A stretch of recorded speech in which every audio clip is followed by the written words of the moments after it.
जनता ने 2022 में चुनाव में बदलाव किया और जनता ने अपनी मर्जी की सरकार प्रदेश के अंदर बनाई। स्वाभाविक है, जो मतदाता चाहेगा वही सरकार बनेगी। लेकिन दुर्भाग्यपूर्ण आप देखिए कि इन 15 महीने के समय में जो परिस्थितियां हिमाचल प्रदेश में बनी, सरकार के सामने काफ़ी चुनौतियां रही। वो चुनौतियां आर्थिक दृष्टि से हो, प्राकृतिक दृष्टि से रही, आपदा के दौरान, बरसात के दौरान, उसके बाद राजनीतिक जो परिस्थितियां बनी वो भी एक बहुत बड़ा चैलेंज था।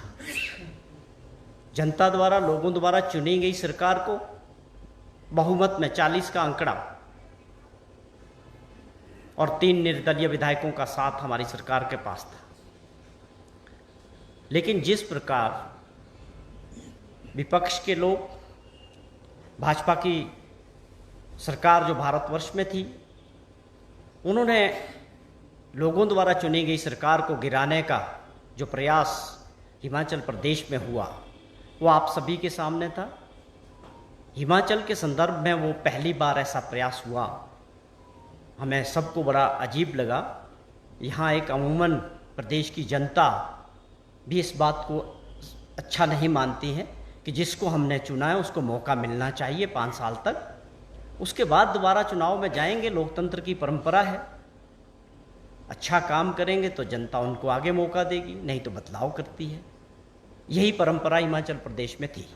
लेकिन उसके साथ जिस प्रकार ऑपरेशन लोटस को आगे बढ़ाया गया, लेकिन ये खुशकिस्मती रही कि लोगों के आशीर्वाद से हमारी सरकार नहीं गिरी। हमारे पास आज भी नंबर है। उसके बाद जो परिस्थितियां बनी, हमारे अपने परिवार के कुछ स्वार्थी लोग जिनके अपने निजी स्वार्थ थे, उन्होंने भाजपा के नेताओं के साथ मिलकर सरकार गिराने की साजिश में शामिल हुए। उसमें धन बल चला, उसमें बहुत सारी चीज़ें हुई। उसके बाद बाई इलेक्शंस में 6 जगह जो चुनाव हुआ, 4 जगह जनता ने जो है उन लोगों को जो पहले विधानसभा में थे दोबारा वापस नहीं भेजा। ऐसे लोगों को जिन्होंने कानून का उल्लंघन किया, एंटी डिफेक्शन लॉ का, जिन्होंने अपनी सरकार को धोखा दिया, जिन्होंने अपने मतदाताओं को धोखा दिया। और उसी कड़ी में 3 लोग थे जो निर्दलीय चुन के आए थे अपने क्षेत्रों से। लोगों ने, वहाँ के मतदाताओं ने बड़ा विश्वास उनके ऊपर किया। कांग्रेस और भाजपा के बजाय आज़ाद उम्मीदवार को विधानसभा में भेजा था। चाहे आप बात करें हमीरपुर सदर की, बात करें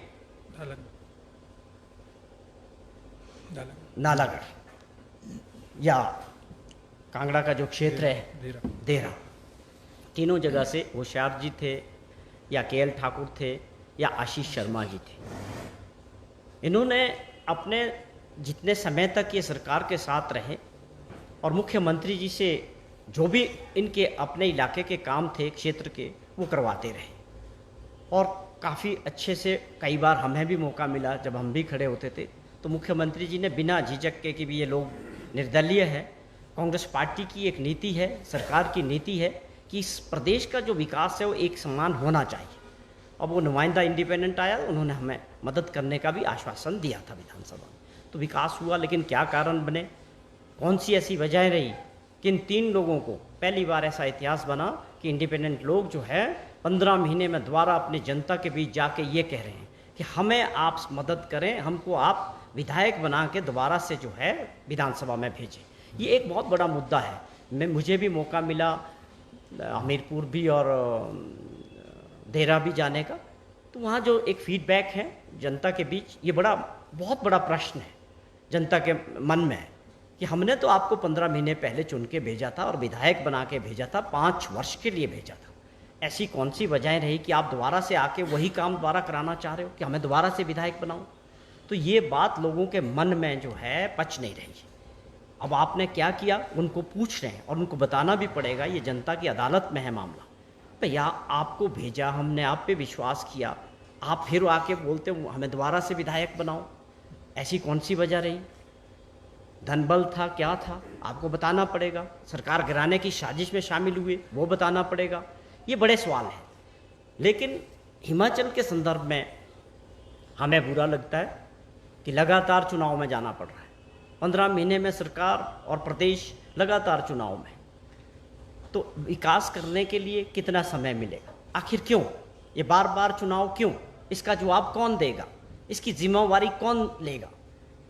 ये अपने आप में बहुत बड़ा प्रश्न है कि ऐसी परिस्थितियां हम मान सकते हैं कि अगर बिहार की बात की जाए, वहाँ के माननीय मुख्यमंत्री नीतीश कुमार की बात की जाए कि वो 1 साल पहले कहाँ थे, दूसरे साल कहाँ हैं, चौथे वर्ष कौन से साथ दल के साथ होंगे, तो ये देशवासियों को और बिहार वालों को बुरा नहीं लगता है। लेकिन हिमाचल प्रदेश में इस प्रकार का जो ये चलन शुरू हुआ है, ये अपने आप में बहुत ही गंभीर है।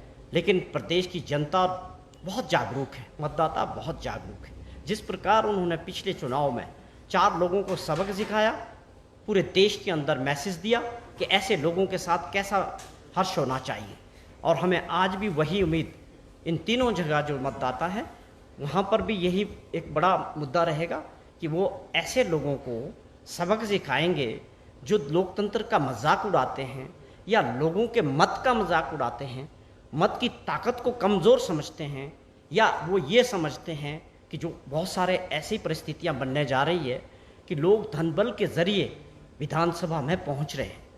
ऐसे लोग बहुत पहुंच रहे हैं, वो किसी भी दल से हो। पहले क्या था कि लोग पार्टियों का काम करते थे वर्षों तक, फिर वो आगे बढ़ते थे, या सोशल सामाजिक क्षेत्र से लोग आते थे, वो चुनाव लड़ते थे।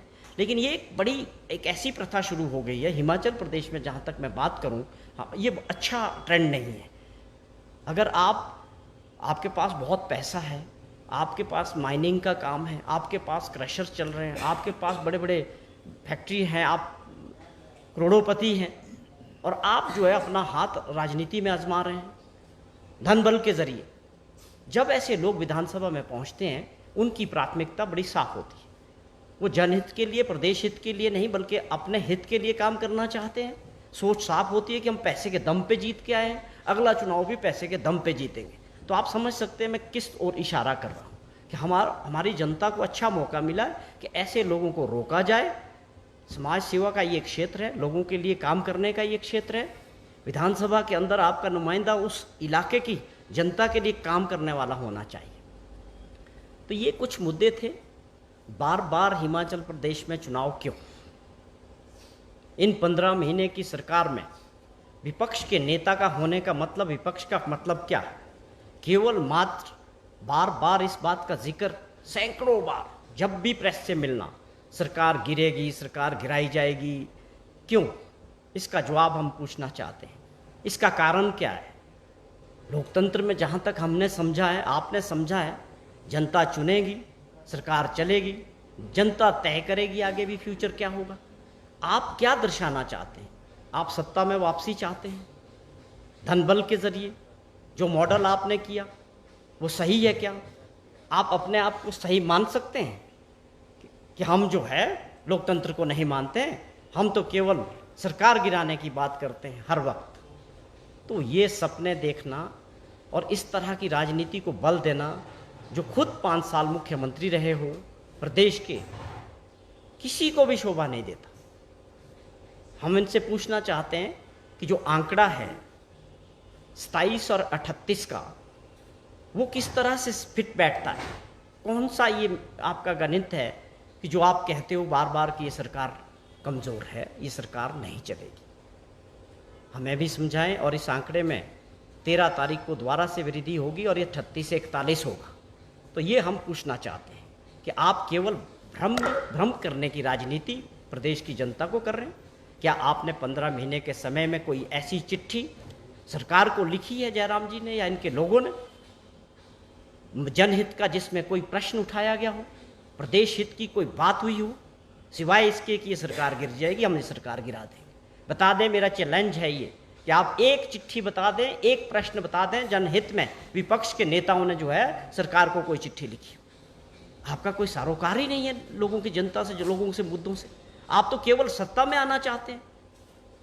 ये बड़ा दुर्भाग्यपूर्ण है। विपक्ष में बैठने का मतलब ये नहीं है।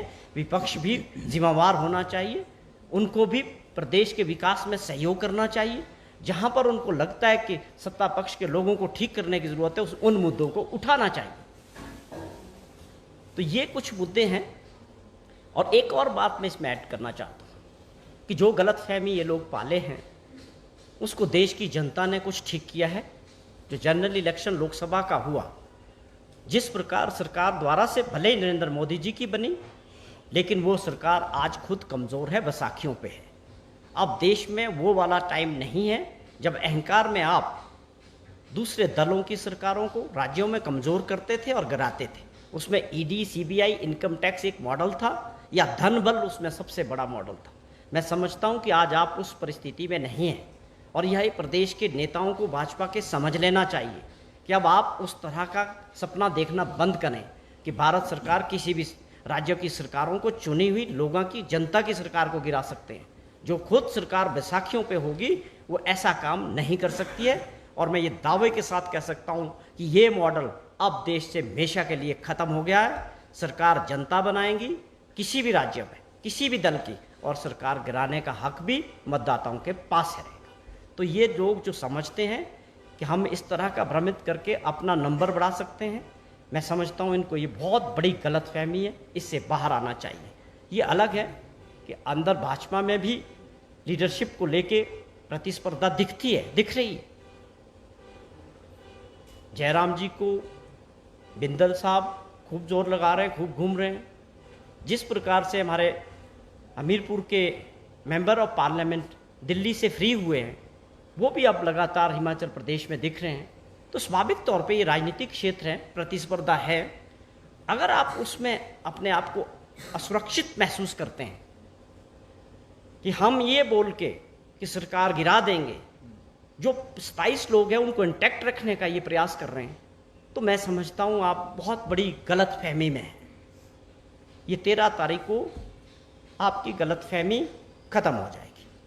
तो हमारी कुछ ये सवाल थे कि जहाँ भी हम गए हैं वहाँ का मतदाता खास तौर पे इस बात को चाह रहा है कि जो सरकार 3.5 वर्ष और लोगों की सेवा करने वाली है, जिनके पास ये काम सौंपा गया है, वो अपना नुमाइंदा सरकार के साथ जोड़ना चाह रहे हैं तीनों जगह। ये मैं फीडबैक है, ग्राउंड का रिपोर्ट है जो वहाँ के मतदाता और जनता चाह रही है। वो केवल मात्र विकास की दृष्टि से वो ये चाहते हैं कि उनका जो विधायक है इस बार कांग्रेस सरकार के साथ जुड़ेगा, कांग्रेस पार्टी के साथ जुड़ेगा और उनके इलाके का जो है विकास आगे बढ़ेगा। वो मैं हमीरपुर सदर की बात करूं, मैं खुद जाके आया, वहाँ बड़े बड़े प्रोजेक्ट्स पे काम हो रहा है।